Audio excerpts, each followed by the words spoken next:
agenda item 2, resolution 18-73, the motor vehicle racetrack or raceway park. Yes, Director.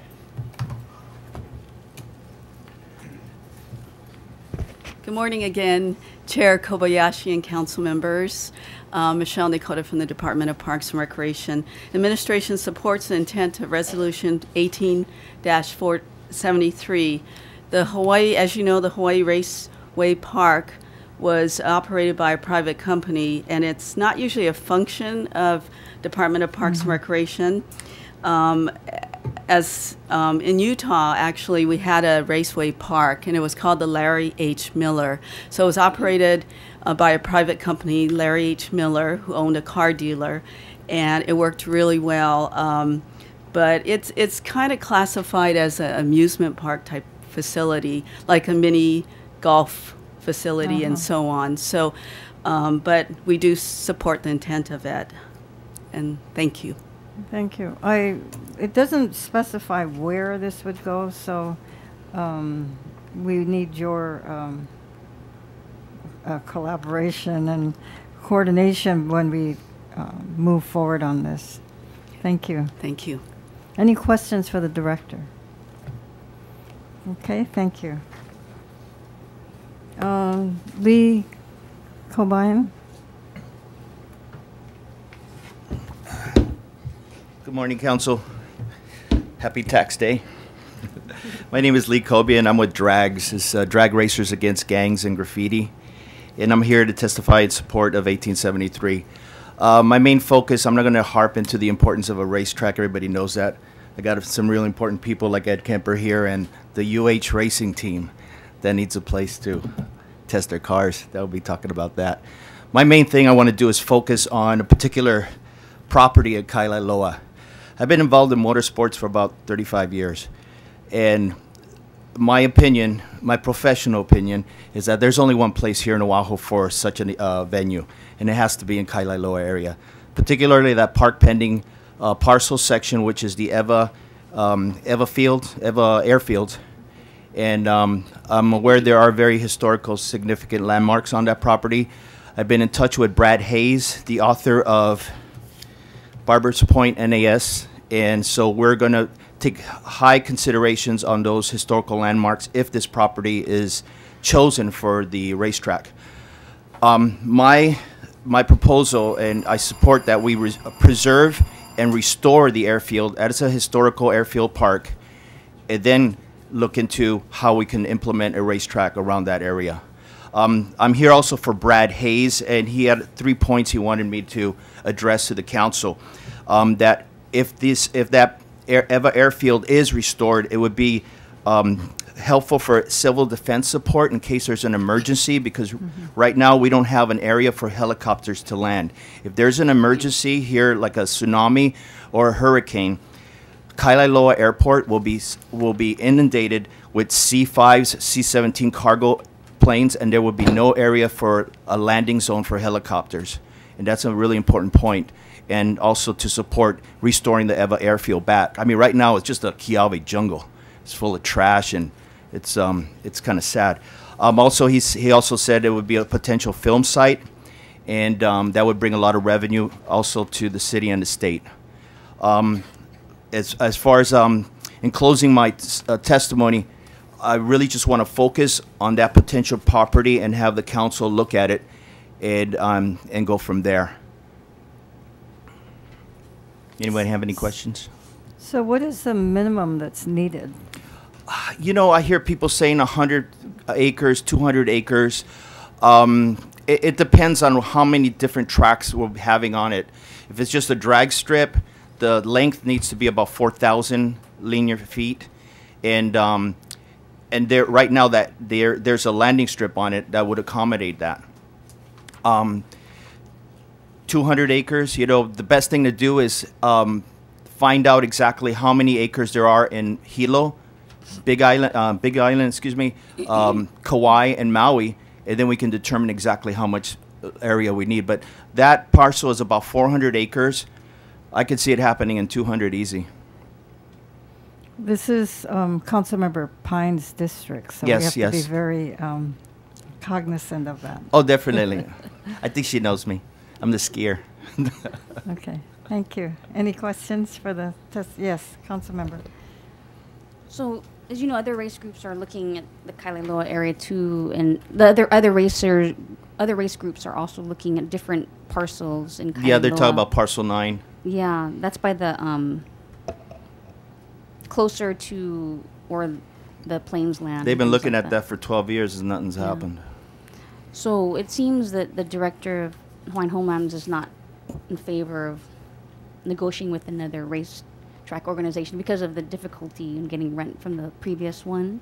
I couldn't hear you say it again. The director of Hawaiian Homelands Uh-huh. has not been too keen about renegotiating with another. Oh, for parcel 9, you mean? Yeah. Oh, well, yeah. I Only have because no- they did have another race organization, a different parcel. There's been a lot of them, and I like to Yeah. emphasize I have nothing to do with any of the past organizations. Okay.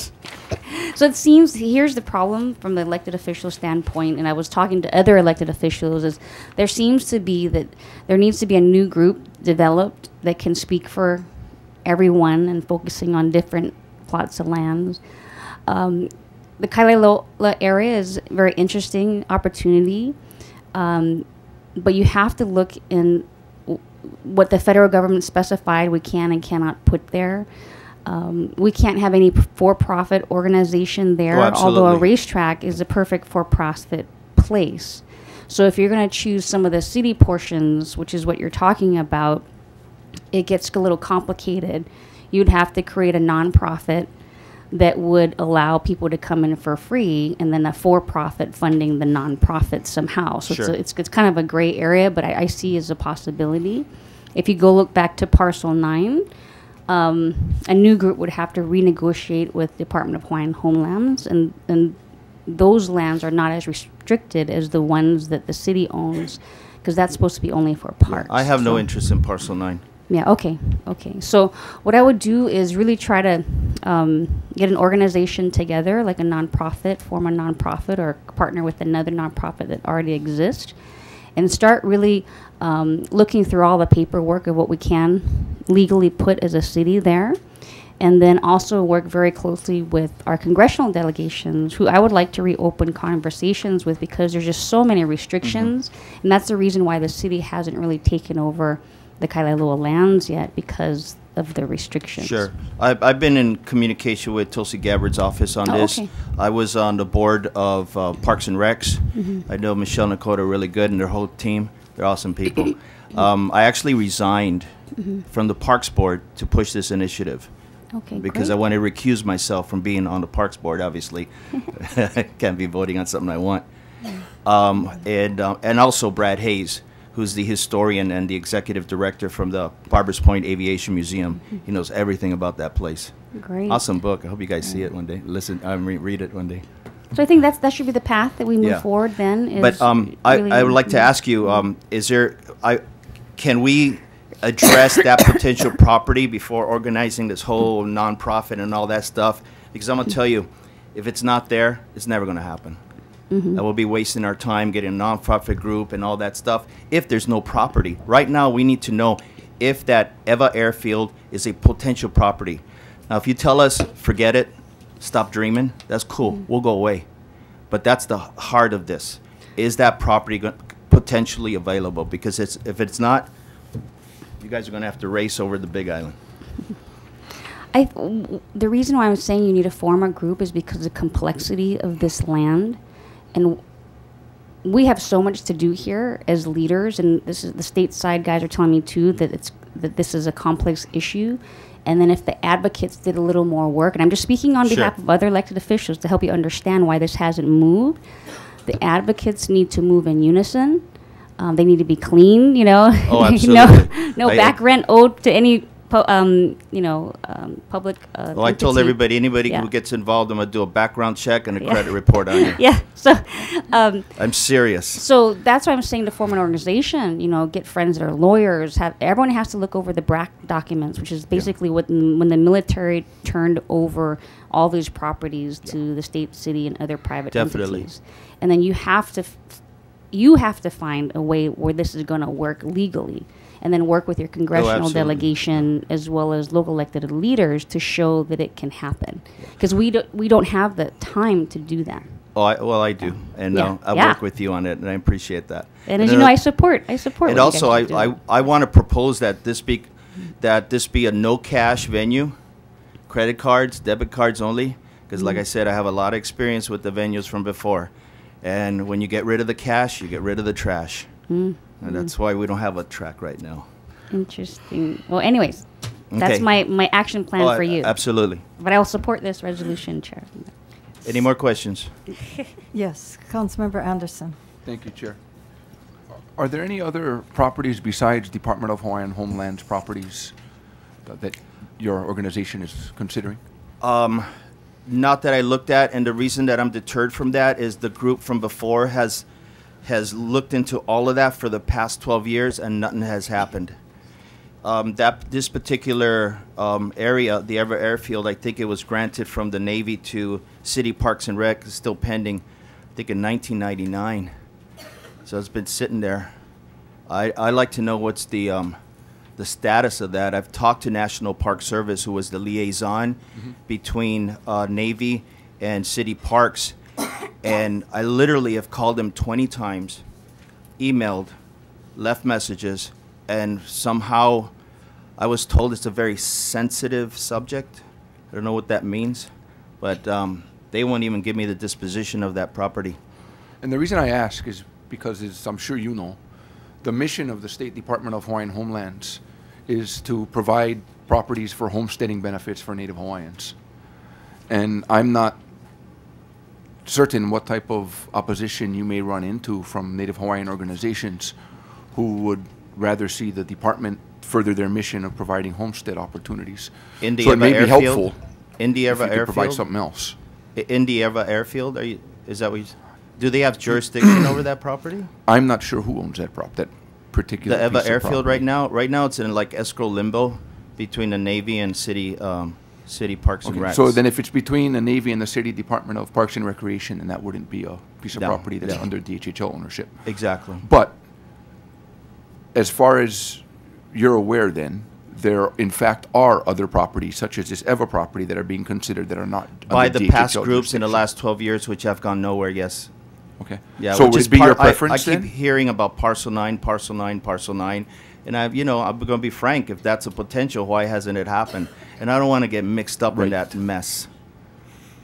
And again, I emphasize I have nothing to do with any of the previous groups. I'm with a drag organization, a 14 years program that started in Oxnard, California. And I started a branch. And the purpose of that program is to support the high schools and the college auto shop programs. And what it is just a bunch of guys like me, motorheads, who have contact with the auto industry, and we just want to give product and money and revive the auto shop skills at the high schools and especially like at UH, where they have a racing team. These kids are amazing, the stuff they build. And they So gotta being go that in Parcel 9 hasn't come to fruition, then would it be safe to say that it would be your preference to try to work on towards utilizing a piece of property then that may not necessarily be under DHHL jurisdiction? I Seems that'd prefer be not easier. to. Absolutely, I rather have not have to deal with that entity. Thank you for sharing that. Thank you. very Thank much, Madam Chair. Thank you. So, is this under Parks jurisdiction or no? If you look at the map, it says park pending. Right. And I'm trying to get information on that park pending, and hopefully it's not pending to somebody else. But that seems like trying to get info from the Pentagon. I can explain that to you. Oh, okay. So- Cool. Okay, yeah, so this group is not promoting the DHL property that we call Parcel 9, the other groups. I just want to make that clear. So you're looking at the ones that have been turned over or possibly about to be turned over to the city. Yeah. And that's the 400 acres in Kailailoa. So what has happened under Mayor Peter Carlisle is he rejected taking it. There's a lot of things that have to be fixed. There's some land issues in terms of what was there before, possible contamination. So the city, to take this land, is going to have to do a lot to fix it up. And so I think our lawyers are still analyzing that. There's several groups that would like to use this land, but as I stated earlier, because of the... Who are the other groups? I can't tell you. Okay. But there's enough land for all of you. Let me. That's just what say I that. say. Okay, You know, so I told Senator Gabbard, hey, if Woody wants Excuse part me, of it, we let's can. let Sorry. Councilmember finish. Sure. just so I can explain where it is. Okay, so we've come up with a solution that because of the way that the paperwork is written from the federal government to possibly the city, if we took it over, you can't use it for any for-profit entity at all. So you'd have to have a nonprofit providing free services to the public, and then somehow get a for-profit funding that. The city, I can tell you right now, will not have any funding to put into this area because of the phenomenal finances that would take. But that is the model that we're looking at with all these other organizations that do want to use this property.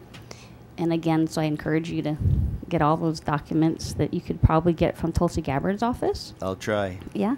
Yeah. It's I know she loves you, so she loves me. you know. But it's a challenge with National Park Service. Yeah, so I wouldn't call that. Yeah. You know, I work at the Capitol with Sam Kong, and so I can also work out with a lot of the legislators, and they're really supportive on the state side too. But they were adamant that no state property will be involved, and that's why I have that letter from Kirk Cottrell that drafted for me on Friday, just this past Friday. Well. And saying he supports this, but it's not going to be state. It's got to be city property. Thank you. Is there someone from Corp Council who can maybe opine on this or give us background?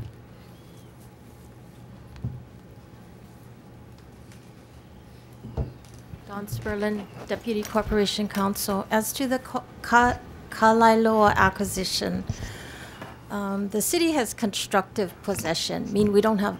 It means the city doesn't have title.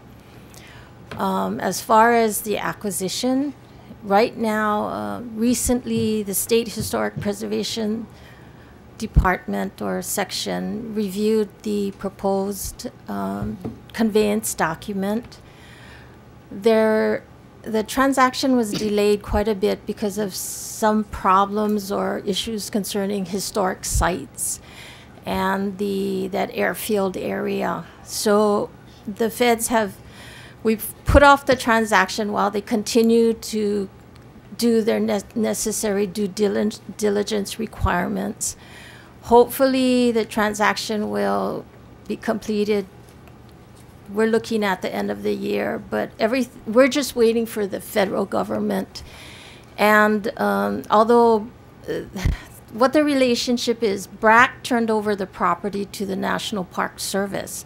So the city is receiving the property from National Park Service, subject to a lot of restrictions and conditions as set forth in the city's application to the National Park Service. Whether or not this activity is permissible, I don't know. So that's the status right now. We're just waiting for the federal government. Okay. Thank you. Any questions?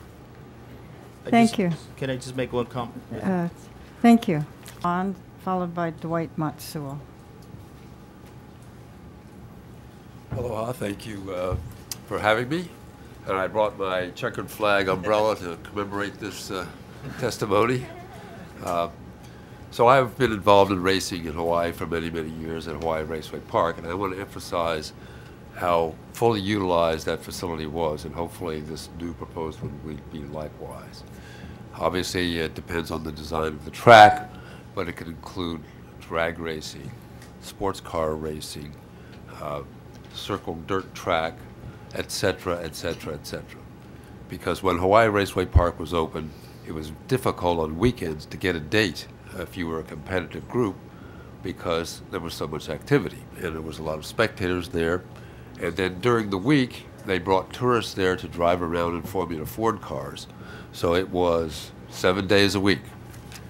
And I would hope this new facility would be likewise. I think 200 acres is more than enough to do a drag strip, dirt track, road course, etc., to have the kind of racing that everybody on Oahu wants and needs. As far as a nonprofit, I'm on the board of Sports Car Club of America, which is a nonprofit, and I can't speak for the board because I'd have to talk to them about it, but we could come forward and help and assist to try to get this implemented. If not, we could certainly establish another nonprofit to do so. So, any other thoughts or questions? What is that group called? Sports Car? It's Hawaii Region Sports Car Club of America. And it's associated with a national organization called Sports Car Club of America, which puts on races all over the country. It's obviously road racing, what they call autocross, which is having a field, lining up some cones, running the car singly through the course to get a time. We do that locally here at Aloha Stadium parking lot, usually once a month, but it's only limited to street cars, and you only get 4 time laps as opposed to a road race where you'd be out on the course for 45 minutes, or the drag racers. Obviously, you can't do that at Aloha Stadium because of Thank noise you. and other considerations. Thank you. Any further questions? Thank you. Thank you. John Bond. I know he did send in testimony. Dwight Matsuo.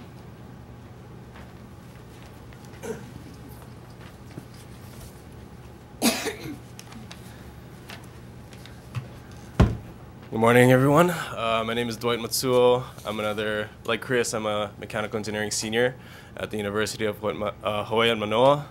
I'm also the systems engineer for the UH Manoa Rainbow Warrior Racing program, which is what Chris had talked about earlier. We are building a Formula One style race car to compete in an international competition up in Lincoln, Nebraska in June. And I'm here today in support of the racetrack. As Chris had mentioned earlier, having a racetrack will expand our ability for testing.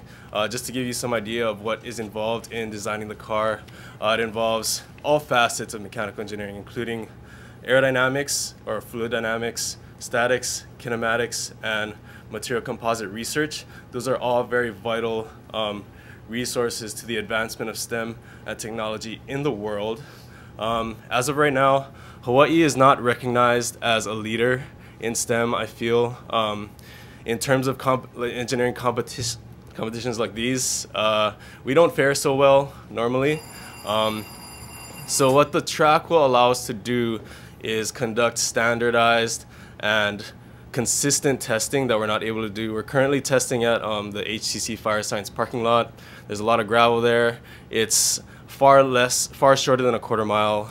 We aren't able to reach the top speed that our car can reach, so we don't really know what it is. But yeah, so basically allowing us to test at a facility that is safe, responsible, around professionals like Mr. Lee and Ed Kemper, who have been around racing for the majority of their lives, will allow us to engage in safe, responsible racing practice, as well as further the advancement of STEM in Hawaii and the advancement of STEM in the world, and showing that, you know, even though we're a small island, we can produce great and genius engineers just like the rest of the world. Thank you. Any questions for the testifier? Thank you very much.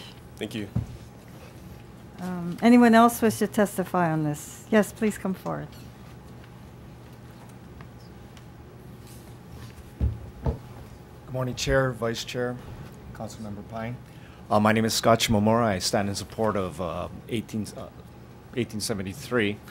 In light of the other testimony, I'd just like to say I stand on my testimony, but I would like to add that while I was looking at the maps of the area, the Marine Corps Air Station Eva does lie between the end of an active runway and a sewage treatment plant. I think it would make a great place for a drag strip, racetrack facility, not so much for a real estate agent. So I'd just like to say thank you for your consideration on this project. Thank you. Thank you. Any questions for the testifier? Thank you very much. Anyone else wish to testify? There was a question, maybe Mr. Corbian can come back. There was a question from John Bond, I believe, about, will this be part of the Eva battlefield? Well, it's the Eva airfield. I don't know if the Eva battlefield is part of that, I one see. section. But I spoke to Brad, the historian, also on that. I did call John, and I told him that we will work close to them to not desecrate any landmarks. Okay. And my priority first is to restore it as an EVA airfield, and then I see. the race track. Okay. Okay. And there are legislators that have called that said they're in favor In support. of, Oh, yeah, absolutely. Oh, okay. And the reason we came to you is because Kirk Cottrell and the state already said no. I Not talked on to the the governor 2 years ago, and he said, city. Okay. Thank you. Just like that. That's all he said, city. Okay. Anyone else testify? Okay. Members, this is your district, so I'd be willing to move this forward, but it's your district, so. Well, thank you, Chair. I do support putting a racetrack on Oahu, and would like the city's support as much as we can, but I do believe this should be privately funded. The resolution itself, just to ensure those that want to preserve the EVA battlefield, does not say where we're going to put this. Right. It's just urging the city to start looking at those alternatives. And as we saw very tragically what happened in Tatnus with one of our top triathletes, people are racing anyway. I know. And so we need to get them off of our streets and into a safer place where they don't put other people's lives in danger as well as their own. I think Kailaloa is a possible parkland is a good opportunity. Having it too close, however, to some of the homes in Kapolei and the Ocean Point, Kamakana area is going to be problematic. Noise-wise, you'd have to address those concerns. I still like the DHHL property that's closest to Campbell Industrial Park, more on the west side. But there are current businesses that are operating at that location just because of the noise level.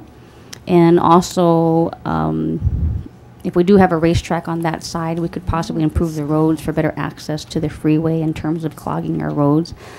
But as I said earlier, it's to try to understand the whole BRAC process and all the regulations and rules that the federal government will have on us. That's something I think we all need to do before we even move forward in any other thoughts of the Kailaloa land. And so I encourage someone to become a specialist in that area because it is complicated. So I certainly will support looking into this further because I think it's definitely needed for the safety of our citizens. Thank you. Yes, Councilmember Anderson. Thank you, Chair.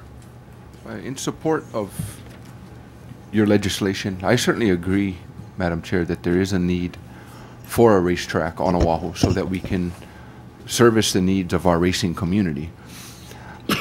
There are, though, Madam Chair, multiple challenges from a financial standpoint because of the core services that the City and County of Honolulu must provide: police, fire, ambulance, lifeguards. So I'm hopeful that our racing community will be able to partner significantly with the private sector and form solid public-private partnerships to move this forward. Now, I've spoken with many racers in the past who have shared with me that the City and County of Honolulu and government in general does indeed subsidize other sports, golf, for example. So many of you folks feel that you're not treated fairly. I certainly can't argue with you in that regard for those folks who've shared that with me. I'm not opposed, Madam Chair, to the City and County of Honolulu providing some monies for this initiative. I do think it's a worthy one, as I mentioned, just with all of the services that we're obligated to provide and with the financial challenges that we've had, that may be very difficult to do. But should dollars become available through whatever means, Madam Chair, public dollars become available, I would be more than happy to work with you and see if we might be able to work with the private sector and with the racers to kokua from the city end in regards to money. I'm not opposed to the city putting money into this just because I do deem it's a fairness issue with the city subsidizing other sports. But this certainly is a worthy endeavor, Madam Chair, and I commend the community for continuing to work on this. I know they've been spending a lot of time, many years on this, and I do commend you for continuing to persevere on this. Thank you. Yeah, well, the reason we introduced this is because of what happened up on Round Top all the speeding that occurs there, and you know, the accident where one of the speeders, they were racing, I guess, and hit a bicyclist, and that's been quite, you know, happening very often, and many of the residents up there are very worried about the racing that goes on up there. And then I found out there's a lot of racing going on the freeway, because there's nowhere else. And so I thought it was just young people, but no, there are people of all ages that race on our freeway, and that's very worrisome. And that's why I thought we need some place where people can work off their racing needs, and it helps the University College of Engineering. So I've met some retirees who are avid racers, Madam Chair. So certainly there's no age limitation on this sport. maybe I'll take that up soon. I pay to see that. I'll There's your fundraising. Councilmember Anderson against Councilmember Kobayashi. There was also a recommendation asked that we amend it to include preserving the original deed covenants from the Navy through the National Park Service for the property to remain recreation and city park pending. But then this would designate that area. So I think for now, we'll just leave it open, and but we'll focus on where we can to make this available. And it seems that we may end up, that would be the only place, but this resolution asks the administration to work with us. And certainly it is Councilmember Pine's district, so we'll be very cognizant of that. Okay, so Chair recommends that Resolution 18-73 be reported out for adoption. Any further discussion? Objections or reservations? Hearing none, Resolution 18-73 is reported out for adoption. Thank you very much.